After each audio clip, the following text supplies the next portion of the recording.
everyone, I hope you liked that new intro. Pretty stoked on that.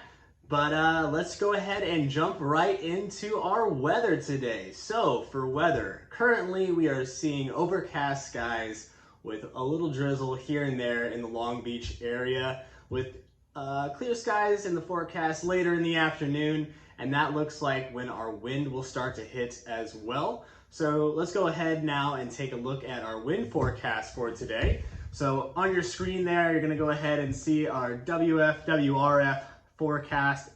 Current wind at the moment is 3 miles per hour out of the east-southeast, which is a little offshore for us.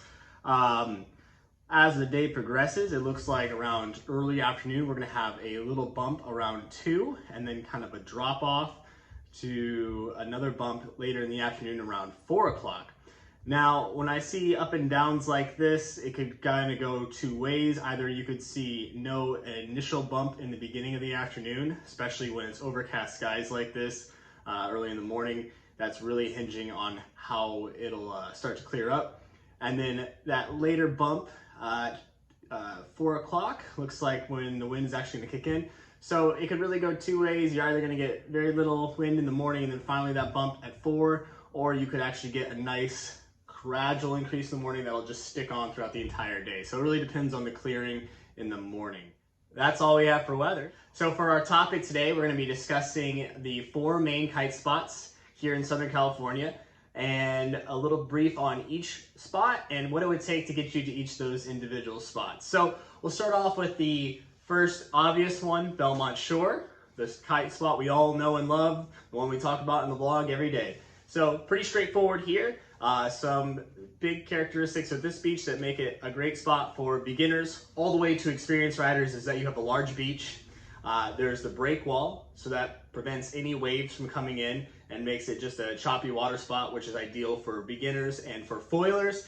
And it's a kite beach. There's mainly kiters at this beach. They're the main beach users, so anyone there should be able to help you out with launching and landing and giving a helping hand when you need it. That's a big plus right there. For rules and regulations at this spot, they do want us to ride out past the swim area in the summertime. It's basically the line of buoys that, as you're looking at the shoreline, they're about a couple hundred feet out.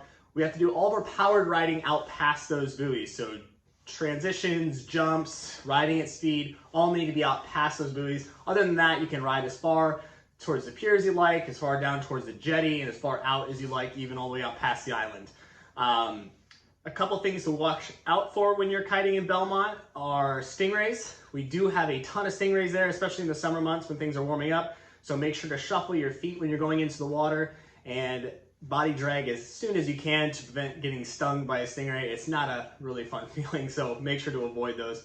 And another thing that some people might find a little intimidating are the crowds in the summertime. Saturdays from basically June till about August can get pretty hectic out there with kiters and beachgoers alike. So if you're fairly new and you're a little intimidated by crowds, Saturdays and Sundays you may want to avoid for just a few days. The weekdays are always super mellow, so you don't need to worry about being around a bunch of people, but Saturdays and Sundays can get a little crazy out there. Now, if we start to progress and actually progress our way south down the beach, we're gonna get to our first kite spot outside of Belmont, which is Seal Beach.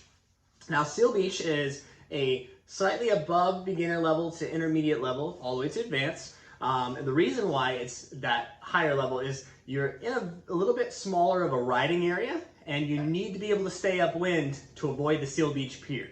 So a couple key points about Seal Beach.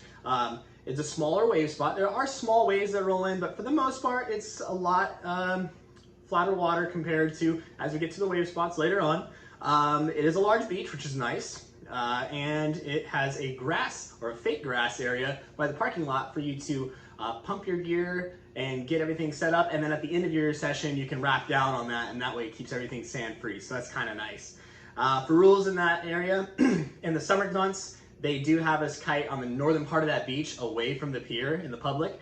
And they kind of mark that off with markers, and make sure you check in with the lifeguards before you go out and ride. They'll let you know, hey, kiter's gonna stay up in this general area. And again, you wanna make sure you can kind of stay upwind at this spot because it's not really going to be an easy walk back up, and you're going to be doing really quick runs because that beach runs out really quickly with the pier there. So make sure you can at least stay upwind in this spot.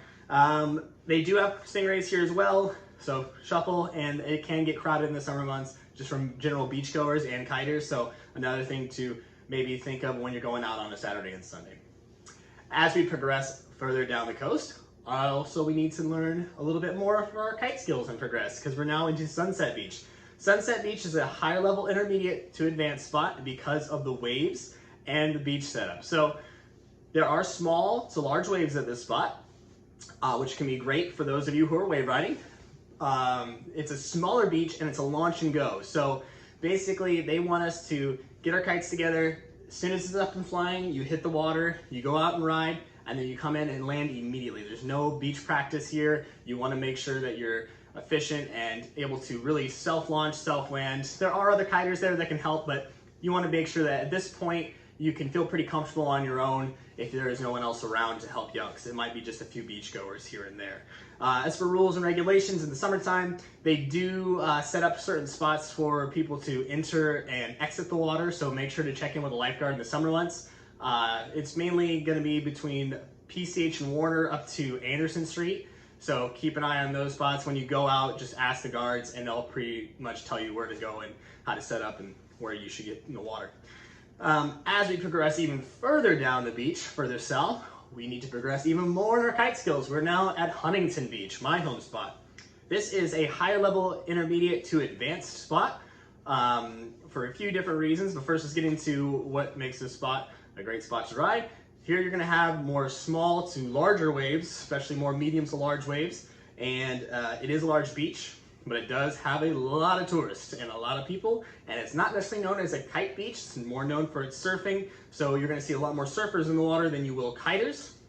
On a busy day, there might be maybe 10 to 13 kiters max, and we're very spread out, so you're not going to really have someone there to help land and launch your kite. So by the time you get to Huntington, you should be able to self-land, self-launch very comfortably. Riding upwind is a breeze, transitions, no problem, small jumps to be able to navigate the waves, and being able to navigate a lot of traffic with people in the water. They do let us ride closer to shore, but in the summer months, it gets very packed with a bunch of people in the water, so you need to make sure you're paying attention to the lifeguards if they want us to ride further out, and you're paying attention to where you're riding because people are all over the place here.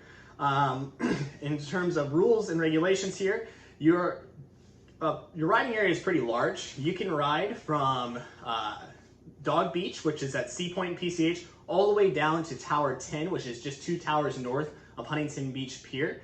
And it's a really fun spot to check out. But again, more advanced. By the time you get here, you should be pretty self-sufficient and a fairly confident kiter, and being able to navigate waves and be able to come in and be able to land your kite, no problem.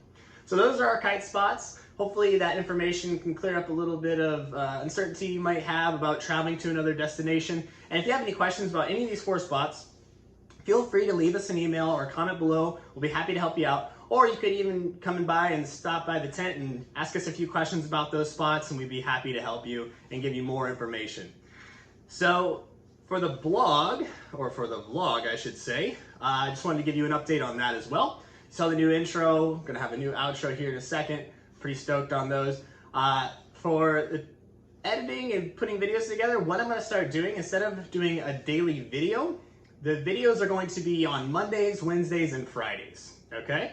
And there still will be a daily blog post with the weather, so keep an eye on that. We're still gonna keep that going, but with video is gonna be, again, Mondays, Wednesdays, and Fridays, so be on the lookout for those. And in those, we'll go over fun topics, talk about the weather, and other fun stuff we have in store for you.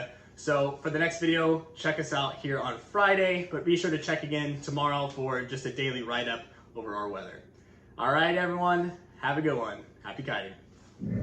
Hey everyone, if you liked that video, be sure to hit the like button for us and share this video with all of your friends. If you'd like to see more videos as they come out, be sure to subscribe to our channel and to be notified when we post new videos. And if you'd like to see more fun that we already have on the channel, such as our pro rider interviews, gear reviews, more vlog posts, and all kinds of more fun, click the link here. Happy kiting, everyone.